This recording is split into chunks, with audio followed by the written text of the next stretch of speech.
Allen Iverson, Stephen Curry, Chris Paul, three of the many undersized guards who have made a name for themselves in the NBA. Everyone loves an underdog, and as a fellow short king myself, I'm always rooting for an undersized player to succeed. But just how successful have undersized guards been in the NBA historically? This was a question that I wanted answered, and what made me even think of it was seeing the Cavaliers and Knicks, who are both led by small guards in Donovan Mitchell and Jalen Brunson, fall short in the playoffs in the 2024-2025 season. I'm not going to lie, before I even did the research, I already had my own opinion. I believed that teams who have an undersized player as their number one option don't tend to be successful. But let's see if the research backs it up. So the first thing I needed to do to figure out which players are undersized is figure out the average heights of guards in the NBA currently. And the average height of a point guard right now is 6 foot 2.5 inches, and the average height of a shooting guard is 6 foot 4.5 inches. So these are the heights we are going to be referring to for the research for the video.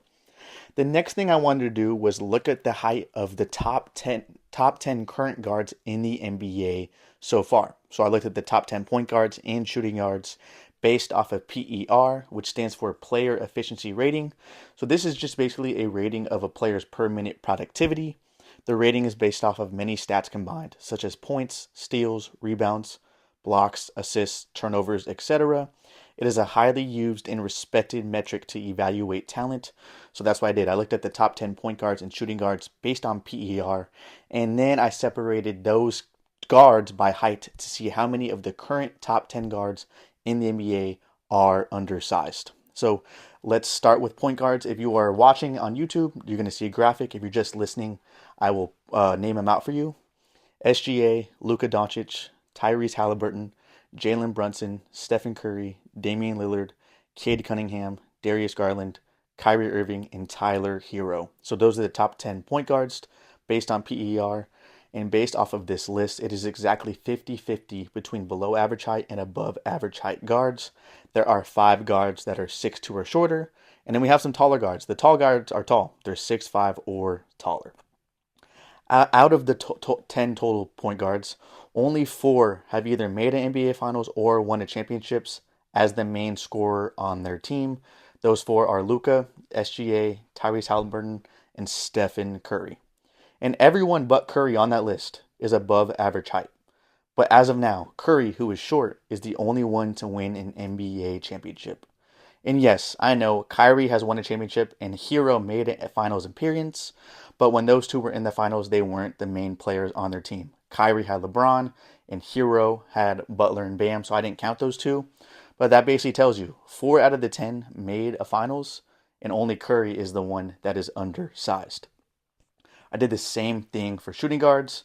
So the top 10 shooting guards based on PER are Donovan Mitchell, Anthony Edwards, James Harden, Devin Booker, Austin Reeves, Josh Giddey, Desmond Bane, Jaylen Brown, Norman Powell, and Zach LaVine. So out of the top 10 shooting guards, only 3 of the list are below average height, and that is Donovan Mitchell, Anthony Edwards, and Norman Powell. The other 7 are above average height for a shooting guard.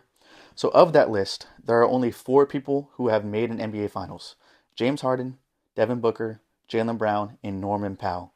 And 3 of the 4 are above average height. Powell is the only short one. And if you really look at it, of the 4, Devin Booker is the only one who was the number 1 option on his team. But that Suns team lost to Milwaukee in the NBA Finals. Harden had Durant and Westbrook as the main guys when he made the finals, but OKC also lost. Norman Powell and Jaylen Brown have a ring. They won a ring. But Powell was a role player on the Raptors in 2019. And Jaylen Brown won with Boston, but he was a tag team duo with Jason Tatum. So this just shows you that in general, regardless of height, it is hard to win a championship when your number 1 option is a guard. And when you dwindle it down to just short guards, it's almost impossible. Now we have to look at this through a historical lens. I want to look at it through NBA history. Just how many teams have won a ring while having a guard as their main contributor. So there have only been 27 instances where a team won an NBA Finals while having a guard or guards be their main contributor. So when I read out this list, or if you're seeing the list, if there's two names for a team for that year, that means the top two scorers on that team were both guards, and I wanted to give credit to both guards. So there's 27 names. This is the only time I'm going to read out the list. So I'm going to read it out pretty quick.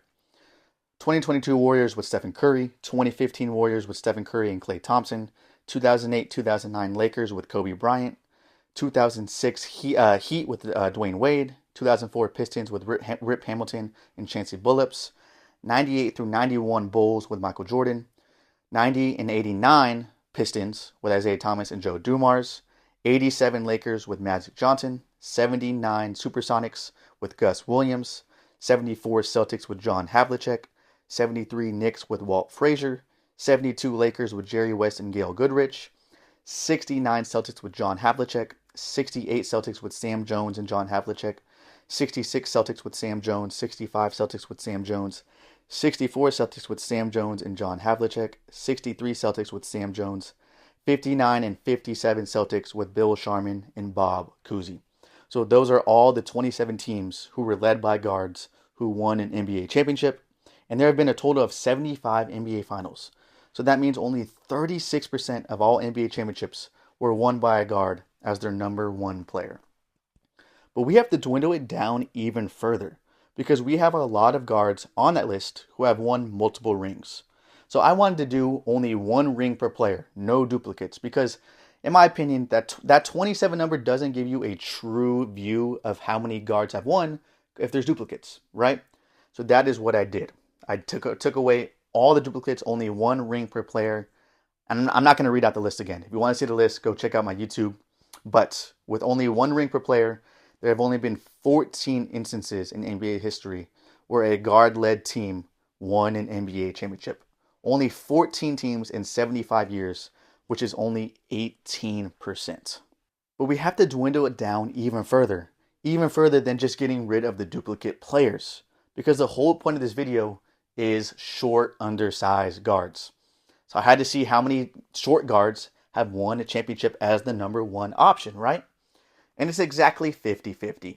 There are 7 instances where an undersized guard has led a team to win an NBA championship, and those guards are Stephen Curry, Dwayne Wade, Isaiah Thomas and Joe Dumars, Gus Williams, Gail Goodrich, Sam Jones, and then Bob Cousy and Bill Sharman. If we want to get really technical, the guards who won in the 50s, 60s, and 70s probably weren't even that undersized because the average height back then was way smaller. But for the sake of this video, we won't get into technicalities. Either way, there have only been 7 times where undersized guards have led a team to win an NBA championship. And remember, there's been 75 total championships. So that means less than 10% of all NBA championships have been led and won by undersized guards. I am short myself, so I'm always rooting for the undersized player. And to give guards a little bit more credit, I decided to look past just winning an NBA championship because regardless of position, we all know it's extremely difficult to win a ring.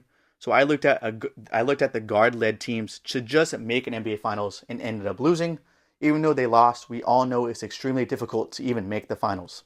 So in doing that, there have been 25 teams that have made the NBA Finals and lost that were led by guards.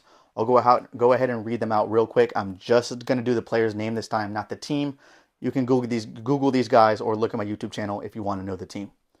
2024 Luka Doncic, 2021 Devin Booker, 2016 Stephen Curry, 08 Kobe, 05 Chauncey Billups and Rip Hamilton, 03 and 02 Jason Kidd, 01 Allen Iverson, 92 and 90 Clyde Drexler, 89 Magic Johnson, 78 Gus Williams, 76 Paul Westphal, 73 Gail Goodrich and Jerry West, 72 Walt Frazier, 71 Earl Monroe, 1970 through 1965 Jerry West, 58 Bill Sharman and Bob Cousy, 53 Carl Braun, 1952 and 1947 Max Zaslavsky. So those are the 25 guard-led teams to lose in NBA Finals, and there have been a total of 75 teams who have lost the finals. So do the math. Only 33% of all teams who lost in finals were led by guards. But you guessed it, we have to dwindle it down again to no duplicates. And when I do that, there have only been 17 times when a guard-led team has made it to the NBA Finals and lost, which is a lot more than the guards that have gone all the way and won, which is expected. But still, Only 17 teams out of the total 75 NBA Finals losers, which is only 22%. And then, just like we did with the winners, we got to dwindle this down to only the short players. So when I did that, there have only been 8 times where an undersized guard has brought a team to the NBA Finals and lost, which is only 10% of all the NBA Finals losers. And I'll go ahead and read out those 8 players for you guys. Stephen Curry, 2016. Allen Iverson, 2001. Gus Williams, 78. Paul Westphal, 76.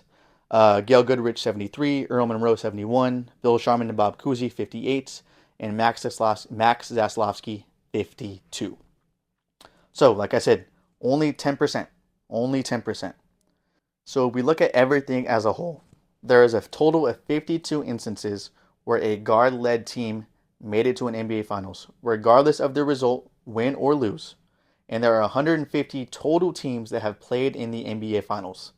So only 34% of the teams in NBA Finals history were led by guards. And we got to get rid of the duplicates. If you do that, there are only 31 teams, which only brings it down to only 20%. Think about that. Only 20% of every single team that has ever played in the NBA Finals, regardless of the result, has been led by guards. And then we have to dwindle down to undersized guards, right? Only the short players. How many short players have led a team to an NBA championship? And that's only 15. Only 15 times a short player, a short undersized guard, has led a team to the NBA Finals, even if they don't win. And that's only 10% of all teams in NBA history. I don't think this comes as a surprise for most of you. I think we all know undersized players have a tough path, even if they are all-time greats, because there are a lot of undersized guards in the Hall of Fame. But the majority of them are ringless. Basketball is a height-based game. That's how it always has been, and it will always be that way. I will say I was a little bit surprised with the lack of success that even taller guards had historically. The research basically shows us that to have the best chance of winning an NBA Finals, you should build your team around a forward or a center. Curry is the only guard in the modern NBA who has gotten the job done. I only have one more thing to say. Shout out to all the short kings. Thanks for watching.